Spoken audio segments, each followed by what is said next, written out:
আবার সিংহের চেয়ে বেশি ভয় পায় মাথায় পাগড়ি দেখে যদি বিদ্রোহী বিপ্লবী মৌলবাদী কেন জঙ্গিবাদী বিদ্রোহী বিপ্লবী মৌলবাদী কেন জঙ্গিবাদী ঠিক কিনা?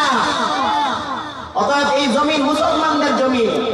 ইসকনের সন্ত্রাসীরা, জালেমরা, কাফের, মুশরিকরা, নাস্তিকেরা সম্ভবত মুসলমানের ইতিহাস জানে না।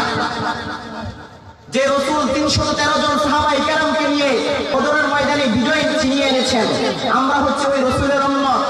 ইসকনের সন্ত্রাসীরা সম্ভবত মুসলমানের ইতিহাস জানে না, সম্ভবত খালিদ বিন ওলীদের ইতিহাস জানে না।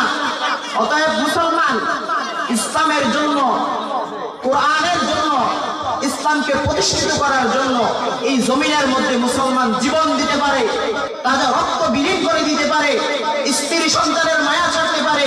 অতএব কোন মুসলমান, কোন জালেম, কাফের, মুশরিক, ইসলামের সন্ত্রাসীর কাছে মুসলমান মাথা নত করতে পারে না, ঠিক কিনা? লড়াইয়ের ওই ময়দানেতে যেতে তোমাকে হবে, প্রয়োজনে সব রক্তটুকু জমিনেই ঢেলে দিবে। লড়াইয়ের ওই ময়দানেতে যেতে তোমাকে হবে, প্রয়োজনে সব রক্তটুকু জমিনেই ঢেলে দেবে। তবুও তোমায় লড়তেই হবে, মানিবে না পরাজয়।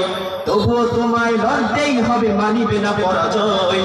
বিপ্লব মানে জীবন দেওয়া, বসে থাকা নয়, সে কোনদিন আসবে না রে বড় যদি ভয়। বিপ্লব মানে জীবন দেওয়া, বসে থাকা নয়, সে কোনদিন আসবে না রে বড় যদি ভয়।